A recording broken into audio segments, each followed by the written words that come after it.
Vinayaka Missions Kripananda Warrior Engineering College, Salem Campus. Admissions open now. Join and become the engineer of tomorrow. தமிழகத்தில் நகராட்சி நிர்வாகம், வருவாய், ஊரக வளர்ச்சி, நீர்வளம், வேளாண்மை, பொதுப்பணி, நெடுஞ்சாலை, மின்சாரம், கூட்டுறவு உள்ளிட்ட 41 துறைகள் உள்ளன. இவற்றில் முக்கிய துறைகளுக்கு ஆண்டுதோறும் பட்ஜெட்டில் 20,000 முதல் 40,000 கோடி ரூபாய் வரை ஒதுக்கீடு செய்யப்படுகிறது. இந்த நிதியில் மக்களுக்கான நலத்திட்ட உதவிகள், மானியங்கள் வழங்குவது, கட்டமைப்புகளை ஏற்படுத்துவது உள்ளிட்ட பணிகள் மேற்கொள்ளப்படுகின்றன. இப்பணிகள் அனைத்தும் ஒப்பந்ததாரர்கள் மூலமாக செயல்படுத்தப்படுகிறது.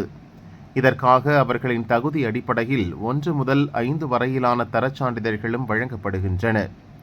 அதன்படி லட்சங்களில் துவங்கி பல கோடி ரூபாய் வரையிலான பணிகளை ஒப்பந்ததாரர்கள் மேற்கொள்கின்றனர். திமுக ஆட்சியில் பல துறைகளில் அமைச்சர்களாக இருந்தவர்கள் தங்கள் பினாமிகளை ஒப்பந்ததாரர்களாக நியமித்து பணிகளை மேற்கொண்டனர். சில அமைச்சர்கள் குறிப்பிட்ட சிலருக்கு மட்டும் பணிகளை வழங்கி அதற்கான கமிஷனை பெற்றுக் கொண்டனர். பணிகள் தொடங்கும் முன்பே முன்பணமாக கமிஷனை பெற்று பணிகளுக்கு அனுமதி வழங்கப்பட்டது. இதற்கு துறையில் உள்ள அதிகாரிகளும் உடந்தையாக இருந்தனர். ஒவ்வொரு பணிக்கும் 20 முதல் 40% வரை கமிஷன் கைமாறியது.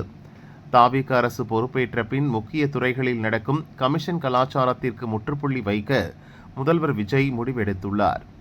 இது தொடர்பாக துறையில் உள்ள அமைச்சர்களுக்கும் செயலர்களுக்கும் பல்வேறு அறிவுரைகளை வழங்கியுள்ளார். டெண்டர் விவகாரங்களில் அமைச்சர்களின் தலையீடு இருக்கக்கூடாது என அறிவுறுத்தப்பட்டுள்ளது. சட்டசபை கூட்டம் 18ஆம் தேதி தொடங்க உள்ள நிலையில் முன்னாள் அமைச்சர்களுக்கும் அரசுக்கும் பதிலடி தரும் வகையில் பல்வேறு புள்ளி விவரங்களை சேகரிக்க முதல்வர் விஜய் உத்தரவிட்டுள்ளார். அதன்படி திமுக ஆட்சியில் பல்வேறு துறைகளில் நடந்த டெண்டர் முறைகேடுகள் குறித்து விசாரிக்க குழுக்கள் அமைக்கப்பட்டுள்ளன. துறையில் உள்ள நேர்மையான அதிகாரிகள் மற்றும் அலுவலர்களை தேர்வு செய்து இந்த குழுக்கள் உருவாக்கப்பட்டுள்ளன. டெண்டர் முறைகேடுகள் குறித்து பல்வேறு தகவல்களை இக்குழுவினர் திரட்ட தொடங்கியுள்ளனர். இது தொடர்பான விரிவான அறிக்கைகள் அந்தந்த துறை செயலர்கள் வாயிலாக முதல்வர் விஜயிடம் சமர்ப்பிக்கப்பட உள்ளன.